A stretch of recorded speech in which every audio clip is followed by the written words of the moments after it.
함께 읽은 이제 잠언서 1장에 있는 이 말씀을 통해서 하나님께서 주시는 은혜를 우리가 함께 나누기를 원합니다.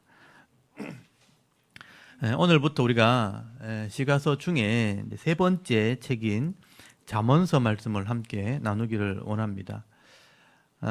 우리가 지금 이제 성경에 기록된 순서대로 창세기에서부터 요한계시록까지 다 말씀을 살펴보고 이제 빠져 있는 역사에 빠져 있는 시가서 말씀 부분을 지금 우리가 나누고 있습니다. 그래서 지난번에 욥기서 그리고 지난주까지 시편 말씀을 다 나누었고요. 오늘은 이제 잠언서 말씀을 함께 나누게 되었습니다. 성경의 이 전체 흐름을 좀 보시면 제가 여러분이 성경을 이렇게 읽고 또 신앙생활 할 때 이런 부분을 좀 잘 알고 계시면 좋겠어요. 제가 늘 설명을 드리지만 이 성경 전체는 레위기가 중심이 되어서 기록이 되어 있습니다. 하나님이 죄인을 구원하시려고 이스라엘을 택하시고 모델로 먼저 언약을 하셔서 그 언약의 내용대로 구원하시고 복을 주시고 기업을 주신 그런 이야기를 기록한 거예요. 그래서 언약의 내용이 제일 먼저 기록되어 있죠. 레위기. 이 레위기를 주시면서 이게 왜 나오게 되었는가? 모든 근원에 대한 이야기. 창조와 근원, 죄의 근원, 인간의 근원, 만물의 근원, 그리고 이스라엘의 근원을 다 설명하시고 그 이스라엘 백성들이 애굽에 들어가서 죄를 상징하는 애굽에서 출애굽하면서 내 백성이 되었고 이 말씀대로 살면 기업을 얻게 된다. 천국을 간다 하는 얘기를 이스라엘 역사를 통해서 기록한 거예요. 그래서 레위기와 창세기, 출애굽기, 그다음에 민수기, 신명기를 읽으면 이게 이해가 되도록 되어 있습니다. 이게 모세오경이에요. 그래서 말씀대로 광야에서 실패했다. 신명기 다시 가르쳐서 가나안 땅에 들어가는 이야기. 그리고 역사 속에서 여호수아가 가나안 땅에 들어가면서 하나님 말씀대로 살았던 이야기. 그게 역사입니다. 말씀대로 사는 이야기. 살면 복을 받고 살지 못하면 재앙이 임하는. 그러니까 레위기대로 복이 임하고 레위기대로 재앙이 임하는 이야기를 역사에 기록한 거예요. 그 역사를 기록했던데 말씀대로 살았던 사람은 복을 받았어요. 감사하죠. 찬송을 하죠. 지혜를 얻었어요. 그래서 그 지혜와 찬송을 모은 게 시가서입니다. 그리고 말씀대로 못 살았어요. 못 사니까 하나님이 사람을 보내요. 선지자를 보내가지고 왜 언약대로 살지 못하느냐 책망을 내요. 돌아오라고. 그래서 선지자의 글들에 이런 내용이 기록되는 거죠. 이 선지자의 글도 레위기를 설명한 거예요. 왜 이렇게 언약한 대로 살지 않고 왜 멸망의 길을 가느냐. 돌아오라, 돌아오라. 돌아오면 회복시켜 주시는 은혜가 기록되어 있어요. 그래서 이게 구약 전체의 이야기예요.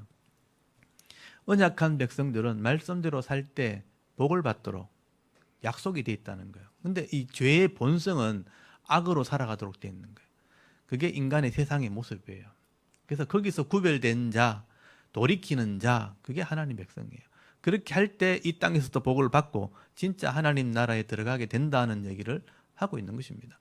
그래서 우리가 이 성경 전체를 읽고 이제 하나님 만난 사람들의 이야기, 시가서를 지금 살펴보고 있는 거죠.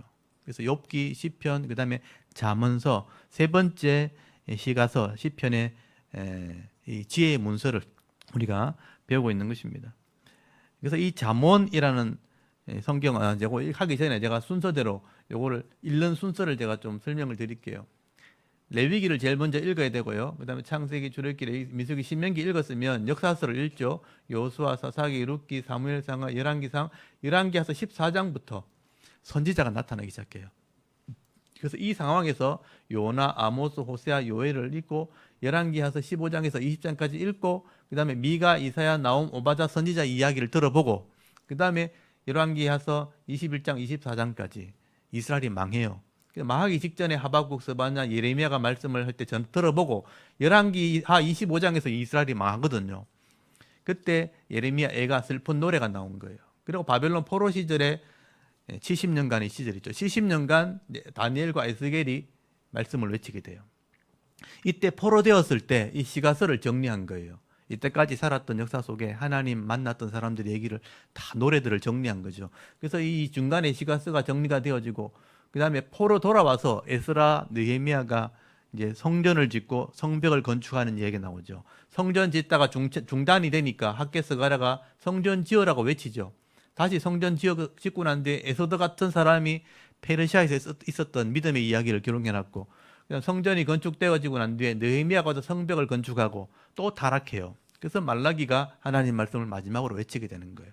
그리고 또 말 안 들으니까 신구약 400년 동안 고통이 임하게 되었다. 그리고 예수님이 나타나게 되는 그게 신약이에요. 이렇게 순서대로 읽어야 되는데 오늘은 지금 이 잠언서를 읽게 되는 거예요. 이스라엘 백성이 바벨론 포로 시절에 정리했던 지혜의 문서들 중에 잠언의 말씀입니다. 그러니까 이 성경 전체의 흐름과 내가 지금 읽는 성경의 위치를 알고 읽으셔야 돼요. 이거 없이 읽으면요, 우리가 내비게이션을 따라 가야 되는데 그냥 한 군데 뚝 던져지면 이게 어딘지도 모르는, 그렇게 성경을 봐서는 안 되는 거죠. 그래서 여러분, 이 잠언을 읽을 때 잠언의 위치가 어디다, 이게 어떤 의미다 하는 것을 알고 이 잠언을 보셔야 되는 겁니다.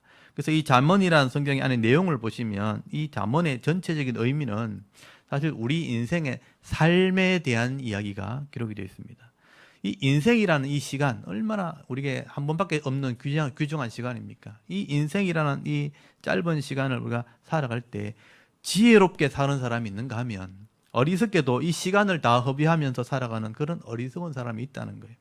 그래서 하나님께서 이 다윗의 아들 솔로몬이 왕이 되었을 때 이 짧은 인생을 살면서 시간을 허비하지 않고 지혜롭게 의미 있는 삶을 살게 하기 위해서 어떻게 삶을 살아야 되는가 하는 엄청난 지혜를 이 솔로몬에게 하나님 가르쳐 주신 거예요.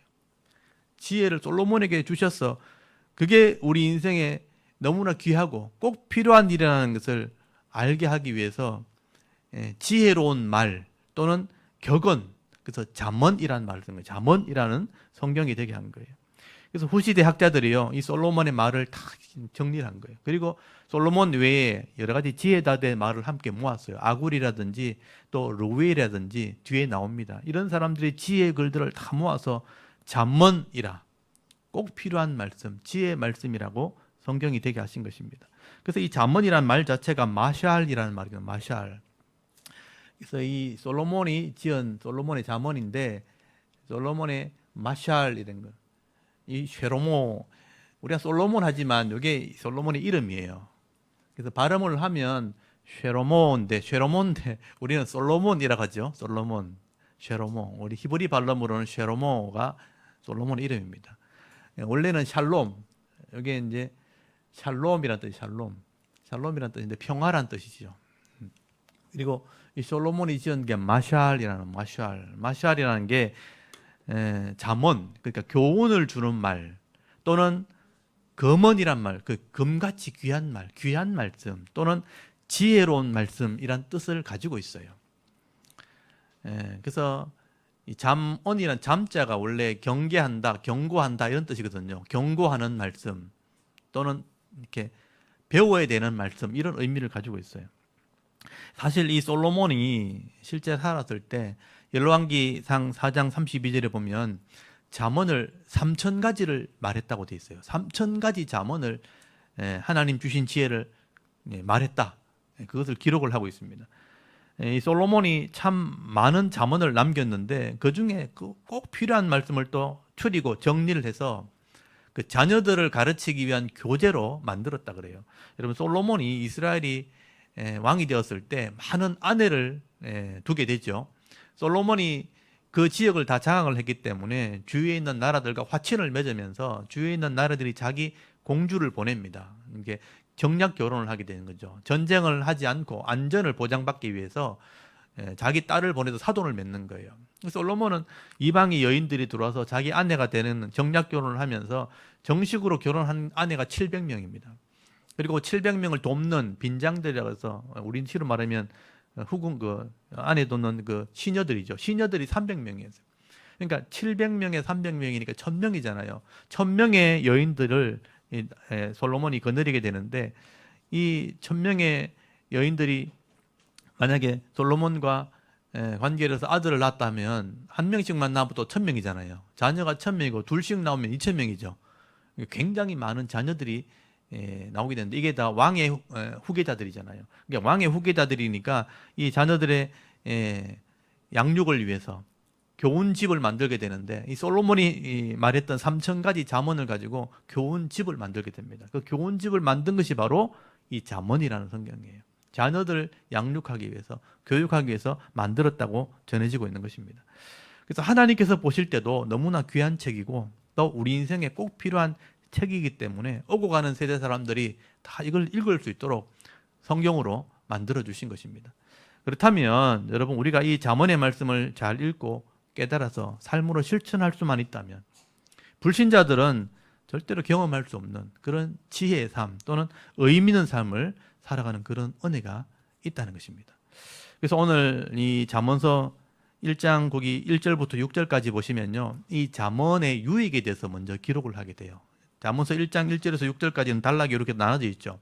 이게 잠언의 서론이기도 하고 잠언의 유익을 기록한 것입니다. 거기 1장 1절에 보시니까 다윗 아들 이스라엘 왕 솔로몬의 잠언이라 솔로몬이 이것을 기록했다라고 되어 있고, 2절에 보시면 이 잠언은 지혜와 훈계를 알게 하고 명철의 말씀을 깨닫게 한다, 그렇게 말씀을 하게 되죠. 이 잠언을 읽고 이해를 하게 되면 삶의 지혜를 알게 되고, 또 여기 훈계라는 말 자체가 여러분 이 지혜는 하나님 말씀이라고 보시면 되고, 훈계라는 것은 경계한다 또는 단련한다, 징계한다 이런 뜻이에요. 그래서 훈련을 받게 되어지고 명철을 얻게 된다. 이 명철이라는 것은 전체를 보는 시각을 얘기해요. 전체를 보는 시각. 그러니까 이걸 우리나라 말로 정확하게 옮기기가 쉽지가 않아요. 딱 보면 아는 거 있잖아요. 전체를 다 파악하는 지혜. 이걸 이해력이라고 보기도 하고 통찰력이라고 보기도 해요. 우리가 무슨 이렇게 상황을 볼 때 이해했다 이런 말 쓰죠. 어떤 물건을 봤을 때 이거 내가 이해했다, 받아들였다. 또 통찰력, 전체를 보는 시각. 그러니까 한 개만 이해하는 게 아니고 전체를 보는 시각을 통찰력이라고 그러는, 통찰력. 꿰뚫어 보는 것. 이거를 명철이란 말을 쓰게 돼요. 지혜는 근본적으로 주어지는 것을 얘기하고, 또 훈계, 계약, 훈계라는 것은 계속 이렇게 내가 경계를 받는 것, 단련받는 것, 이런 과정을 거쳐서 명철을 이루게 되는 거죠. 전체를 보는 시각을 가지게 되는 거죠. 그래서 인생 그러면 딱 통찰하는 그런 관념이 생기는 거죠. 근데 그거 없이는 그냥 내 혼자 생각대로 살 수밖에 없는 거죠. 그래서 이런 것을 얻게 되어진다라고 설명을 하는 겁니다. 3절에 보시면요, 삶에서 좀 더 지혜롭고 공의롭고 정의롭고 정직하게 살도록 훈련받는다. 이 잠언을 알게 되면 그렇게 된다는 거예요. 지혜롭고 공의롭고 정의롭고 정직하고. 이게 공의와 정의라는 말은 여러분, 이제 제가 예전에 시편을 얘기할 때나 선지서를 얘기할 때 굉장히 말씀을 많이 들었던 거예요. 공의, 정의라는 거. 그러니까 공의는 하나님 말씀, 정의, 그 실현되는 것. 그걸 공의와 정의라고 해요. 결국 말씀이 실행되는 걸 얘기하는 건데, 결국 말씀이 실행되어지니까 나타나는 것은 외부에서 볼 때는 정직함으로 나타나는 거예요. 바르게 나타나는 거죠. 또는 의롭다, 또 정의롭다, 정직하다 이런 표현을 쓰게 되죠. 결국 여러분, 내 생각대로 살면 내 욕심에 치우치지만 하나님이 기준을 딱 가지게 되면 남들이 봐도 바르다는 거예요. 그게 정직하다 이런 표현을 쓰는 거예요. 하나님의 지혜가, 내 생각이 아닌 지혜가 내게 주어졌을 때 내가 그것을 이해하게 되면 내가 그런 삶을 살게 되니까 외부에서 볼 때는 이게 삐뚤지 않다, 바르다, 정의롭다 이런 표현을 쓰게 되는 겁니다. 그런 것을 단련받는 것이 잠언이다. 그러니까 이 잠언을 가지고 있는 것과 없는 것은 엄청난 차이입니다. 사실은요. 4절 한번 보십시오. 어리석은 자도 슬기롭다는 것은 신중하다는 뜻이에요. 그냥 팍팍 아무 때나 하는 게 아니고 신중하게 되고, 경험 없는 젊은 자도 지식과 근신함, 이 근신함이 뭐냐면 분별한다. 이게 옳고 그름을 분별하는 그런 걸 얘기해요. 근신함을 얻게 된다라고 말씀을 합니다. 그리고 5절에 보면요, 지혜 있는 사람도 더 학식이 더해져요. 이 학식은 학문입니다. 학문이 더해지고 명철한 자도 더 지략을 얻게 된다라고 되어 있고요. 잠언과 비유와 지혜의 말과 오묘한 말들을 들으면 깨닫게 되어진다. 이치를 알게 된다는 뜻이에요. 우리나라 말로 하면. 그러니까 이 잠언의 유익이라는 것은 결국 마음에 주어지는 겁니다. 그래서 복잡하게 지금 기록을 하고 있지만 제가 한마디로 설명하면 마음이 넓어지고 풍성해지는 것이다 라고 말할 수 있죠. 여러분, 이 마음에, 사람의 마음에 삶의 이치를 깨닫고 삶의 의미를 이해하게 되면요, 그 마음이 절대 조급해지지 않습니다. 왜냐하면 아니까. 여러분, 알면 어떻게 될지 알기 때문에 절대로 불안해하지 않아요. 조급해하지 않아요. 그래서 이 잠언이 그런 마음의 은혜를 주어지는 겁니다. 조급해하지 않고 불안해지지 않기 때문에 그 마음이 넓어지는 것 자체를 성경은 지혜다 그렇게 표현하는 것입니다. 어리석은 자나 젊은 자에게 성숙함이 주어지고 또 지혜로운 자에게 남을 도울 수 있을 만큼 더 큰 지혜와 풍성한 은혜가 임하게 되는 것. 이게 바로 잠언의 유익이다라고 말씀하게 되는 것입니다. 근데 여러분, 이 잠언이란 이런 좋은 지혜가 어디서부터 오게 되는가? 솔로몬이 이야기를 하는데 이런 지혜는 어디서 오는가? 하나님을 경외하는 데서 온다. 부모를 공경하는 데서 온다라고 설명을 합니다. 다른 말로 하면 교회와 가정에서부터 출발한다. 교회와 가정에서 주어진다라고 설명을 합니다. 여러분 7절 한번 보십시오. 7절부터 나눠지죠. 여호와를 경외하는 것이 지식의 근본이다. 출발이다. 이 근본이라는 건 출발이다. 이런 뜻이에요. 미련한 자는 하나님의 은혜, 이 지혜가 하나님의 지혜입니다. 하나님의 지혜와 훈계를 멸시하느니라. 내 아들아, 네 아비의 훈계를 들으며 네 어미의 법을 떠나지 말라. 여기 여러분 지혜라는 말과 훈계라는 말을 표시를 좀 해주십시오. 지혜는 주어지는 것이고 훈계는 그 지혜로 단련받는 거예요. 훈련받는 거예요. 징계, 경계, 훈련받는 거. 그러니까 이 아비의 훈계, 아비의 단련, 아비의 경고 이걸 들었고 네 어미의 법을 떠나지 말라. 어미의 법이는 뭐냐면 토라, 율법이에요. 토라. 그러니까 이 아버지와 어머니를 비유해서 설명하는 거죠. 사실 하나님께 주어지는 건데 아버지와 어머니를 통해서 전달된다 이렇게 표현하고 있는 거예요. 그러니까 이 아버지와 어머니는 하나님을 경외하는 아버지와 어머니를 말하는 겁니다. 하나님을 알고 하나님을 경외하는 아버지와 하나님을 알고 하나님을 경외하는 어머니로부터 이것이 주어진다. 어릴 때 여러분이 백지로 태어났던 어린 심령에 이걸 주어지게 하는 분이 부모님이에요. 그래서 이런 하나님을 경외하는 것과 어머니 가정에서부터 이것이 출발되게 된다라고 설명하는 거죠.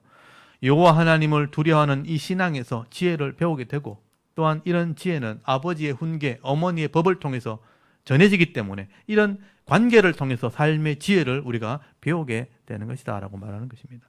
다른 말로 하면 여러분 우리 어릴 때 이 인생의 기초를 세우고 인생의 지혜를 배우는 이런 어린 시절에 하나님을 믿지 않고 부모로부터 바른 신앙을 배우지 않게 되면 이 인생이라는 이 삶이 지혜롭게 살기가 쉽지 않아요. 어릴 때 이런 신앙의 지혜, 삶의 지혜를 제대로 축적해 놓지 않으면, 기초를 쌓아 놓지 않으면 욕심대로 이끄는 인생으로 그냥 끌려가는 겁니다. 여러분.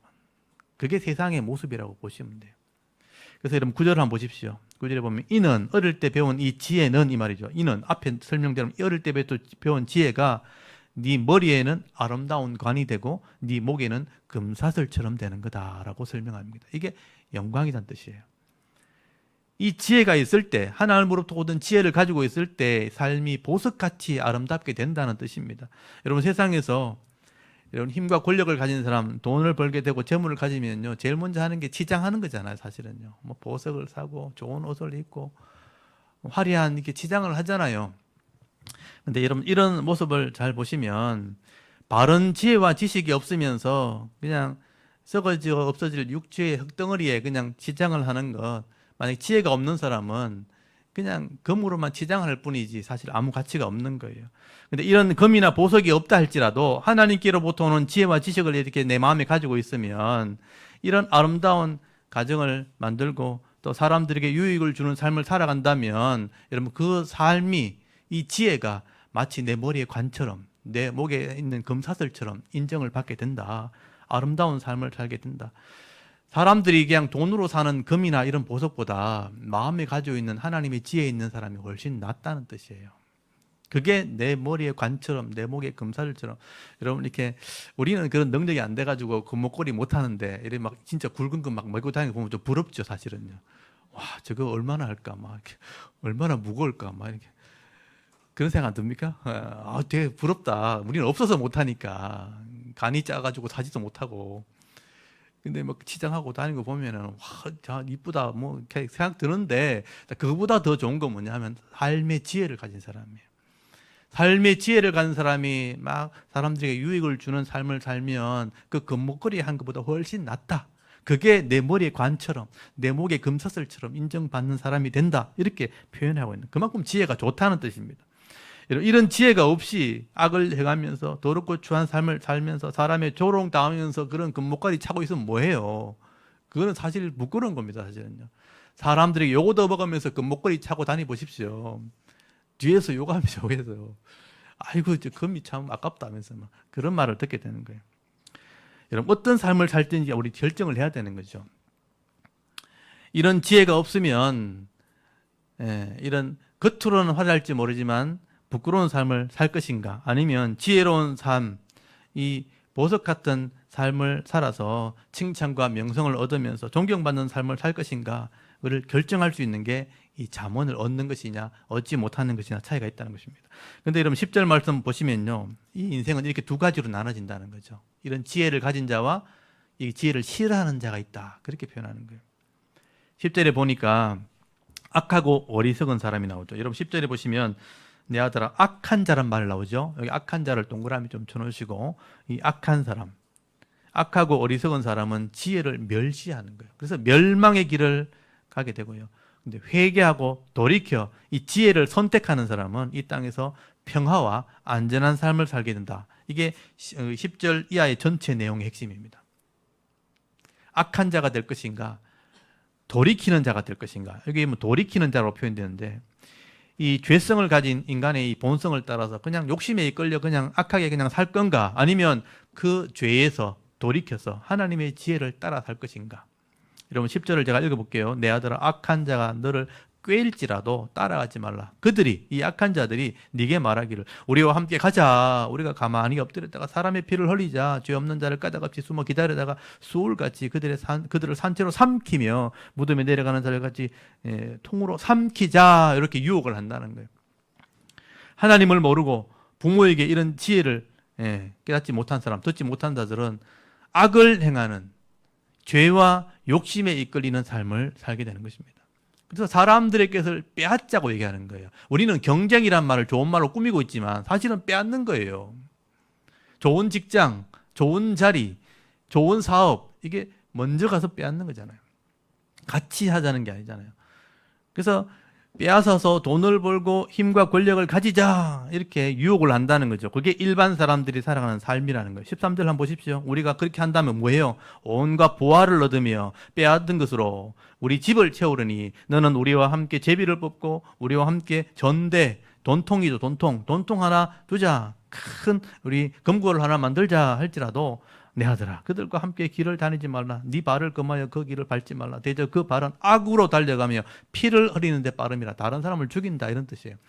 악을 향해 빨리 달려가는 거고 사람들을 죽이는 데 빠른 거다. 악한 방법으로 다른 사람들 것을 빼앗아 결국 얻는 게 뭐예요? 보화, 그리고 집, 그리고 전대, 이걸 채우자는 거예요. 이게 목적인 거죠.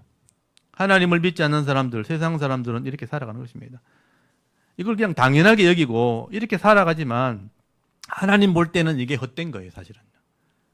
우리 인생을 한번 보십시오. 우리가 한국 같은 경우는 이게 그런 자리에 얻기 위해서는 공부를 해야 된다는 그런 생각이기 때문에, 그래서 이 공부하는 걸 굉장히 오랜 시간 하잖아요. 초등학교 들어가면 6년, 3년, 또 4년 계속 공부하잖아요. 왜 해요? 좋은 직장 얻으려고, 좋은 자리 가려고. 그러니까 결국 목적이 뭐예요?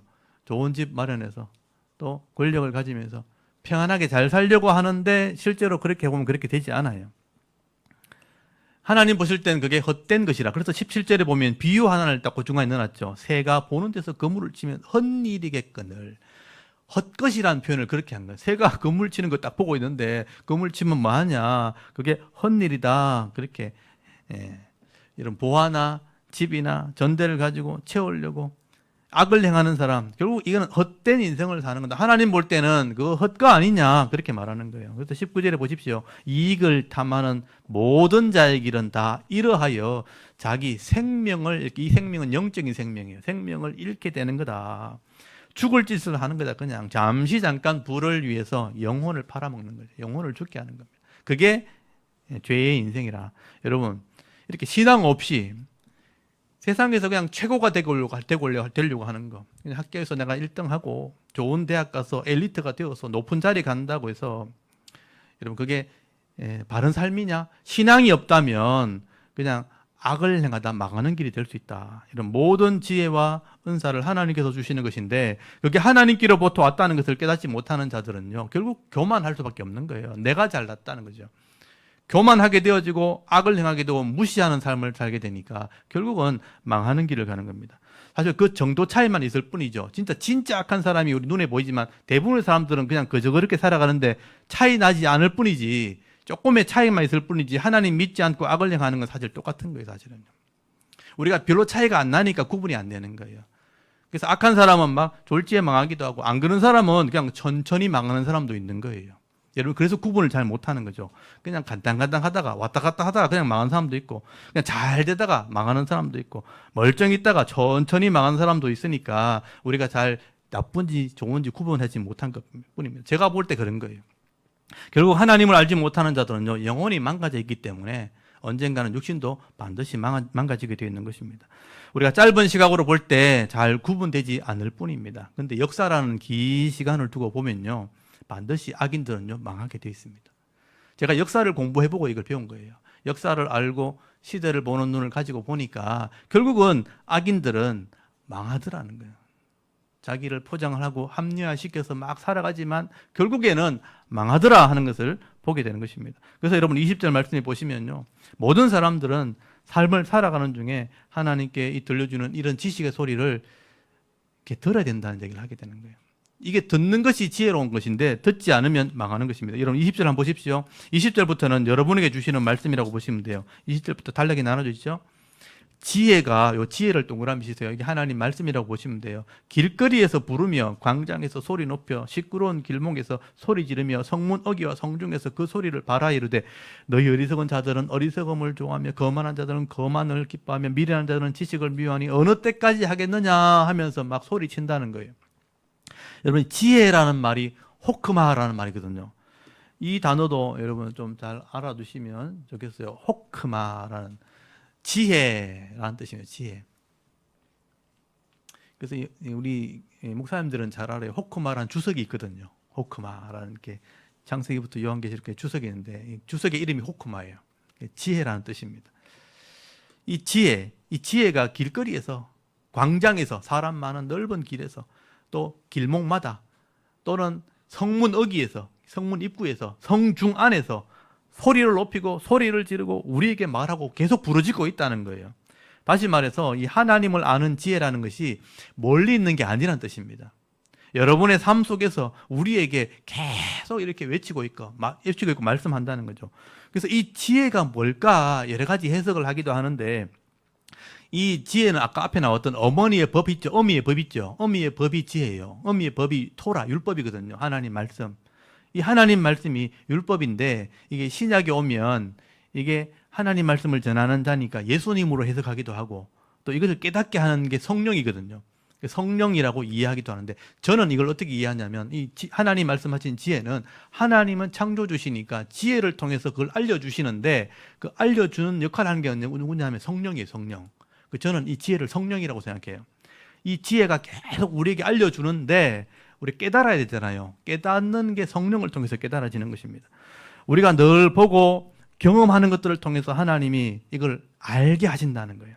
때로는 사람들을 통해서 알게 되고, 때로는 환경을 통해서 순간순간 하나님의 음성을 딱 듣는 거예요. 캐치하는, 그게 알아듣는 게 성령이에요. 그걸 지혜라고 보는 겁니다. 그래서 우리가 살아있는 이 세상은 사실 삶을 배우는 학교인 겁니다. 사실 우리가 학교에서 학문을 배우지만, 학교도 배우고 학원에서 배우잖아요. 학원이나 학교에서 배우는 것은 지식의 일부를 배우는 거예요.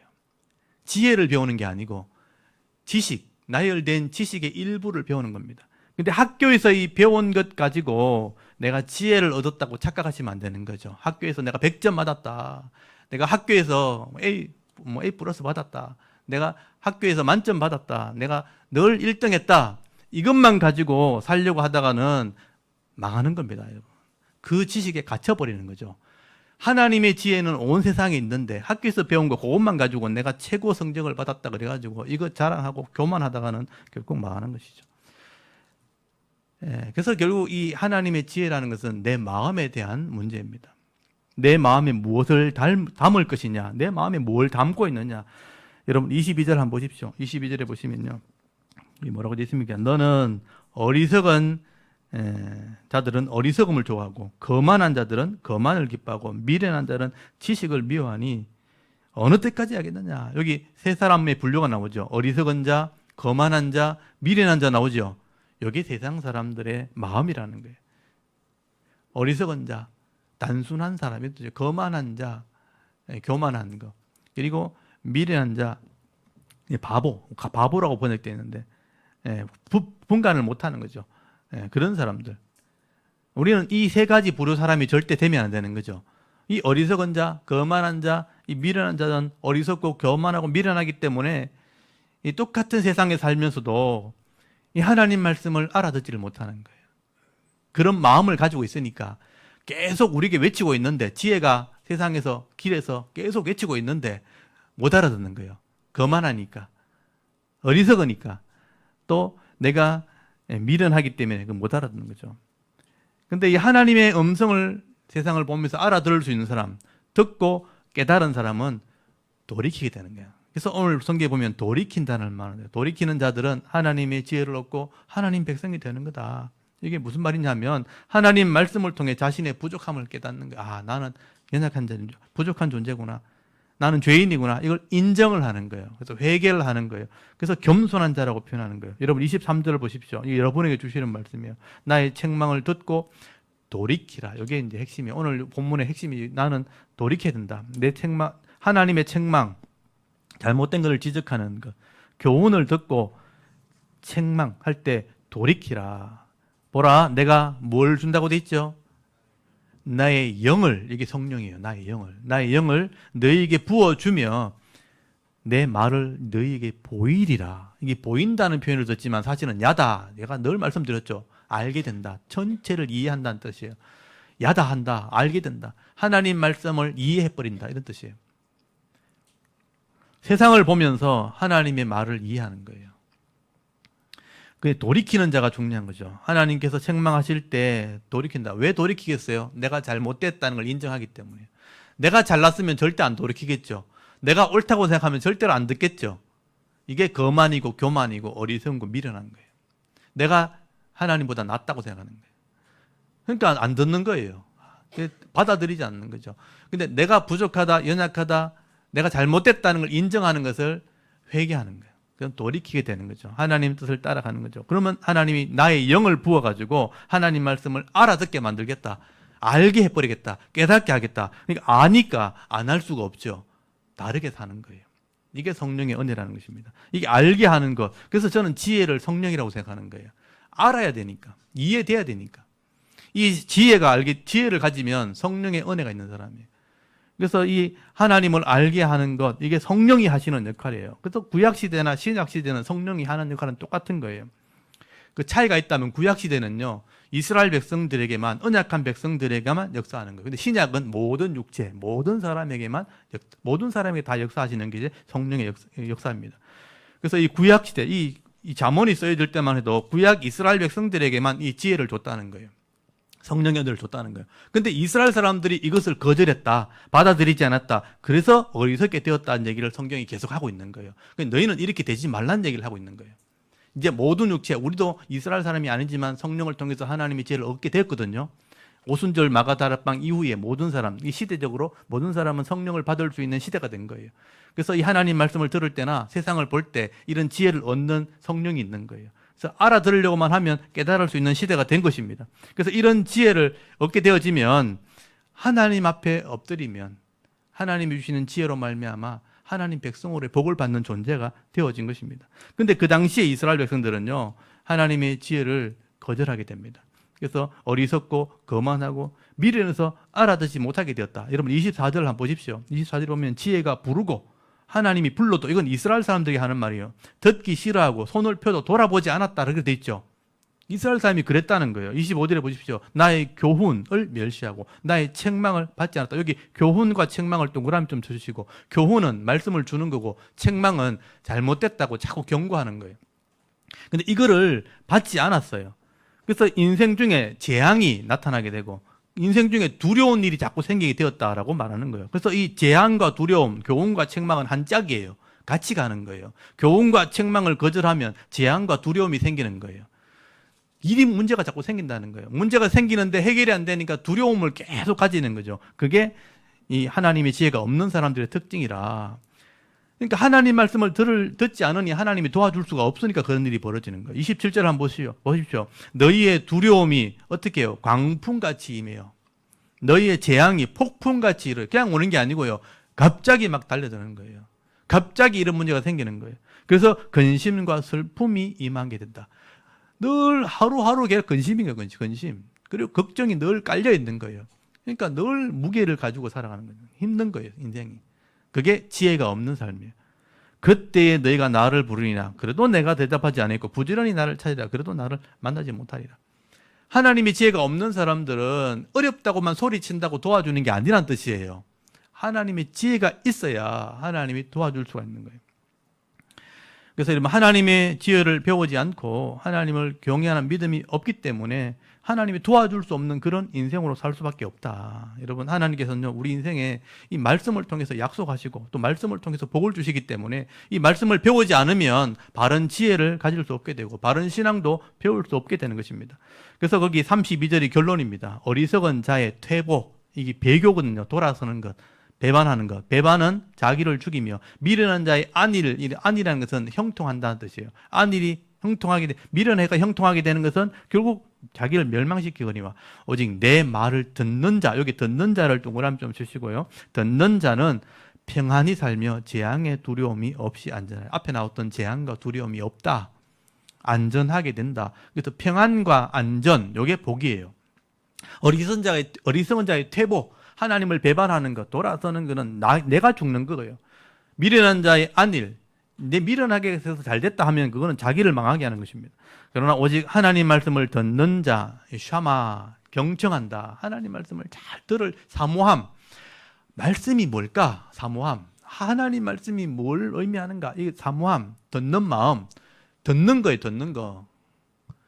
들어야 알게 되는 거예요. 요즘 말로 하면 우리는 읽을 수 있잖아요. 그때는 성경이 없는 시대니까 우리는 읽을 때 읽고 듣는 것 포함되어 있죠. 읽고 듣는 것. 이 듣는 사람이 깨닫게 되어지면 평안을 얻게 되고 안전하게 살게 된다. 그래서 재앙이나 두려움이 없다. 아까 지혜가 없는 사람이 당하는 게 재앙이 두려움이잖아요. 그래서 재앙과 두려움이 없는 최고의 복을 누리게 되는 것이다 라고 말씀하는 것입니다. 여러분 1장에 결국 잠언의 유익에 대해서 지금 말씀하고 있는 거예요. 이게 우리에게 꼭 필요하다. 여러분 솔로몬은요, 우리와 똑같은 인생을 그냥 살았어요. 근데 하나님께서 주시는 이런 지혜를 가지고 한평생을 살았기 때문에 자기 이름대로 샬롬, 평화를 누렸다는 겁니다. 평안한 삶을 살았다는 거예요. 그리고 사람들에게는 존경과 칭찬을 받았고요. 부귀와 영화를 누리는 삶을 솔로몬이 살았어요. 역사에 기록이 되어 있습니다. 여러분 이 땅에 있는 어떤 사람도 이 솔로몬처럼 많은 것을 가진 사람이 없고요. 솔로몬처럼 이렇게 영화를 누리는 사람이 아무도 없습니다. 여러분 그러면 이 사람이 했던 간증이라면 우리가 좀 귀담아 들을 필요가 있잖아요. 하나님의 은혜를 누렸던 사람이니까. 이 솔로몬의 잠언은 솔로몬이 다 기록한 거예요. 정리하면 들을 만한 가치가 있다. 그런 생각이 드는 거죠. 솔로몬은 이렇게 자기 삶 속에 깊이 깨달았던 이런 하나님의 지혜, 이런 지식, 이런 진리의 말씀을 기록해서 지금 우리들에게 남겨준 겁니다. 엄밀하게는 하나님이 남겨주신 겁니다. 오늘도 여러분이 이 잠언의 말씀, 이 삶의 지혜와 이 교훈이 담겨져 있는 이 보석 같은 이 말씀들을 잘 듣고 배우셔서 이 말씀대로 지혜롭게 이 땅을 살아갈 때 늘 고통이 있는 이 땅이지만 기쁨과 이 평안함과 이 안전한 삶을 살아갈 수 있는 저와 여러분의 이런 영적인 삶의 모습이 되실 수 있기를 주의 이름으로 축원합니다. 아멘. 잠깐 기도드리겠습니다. 하나님 은혜를 참 감사합니다. 오늘도 열일을 제쳐놓고 하나님께 나와 우리가 예배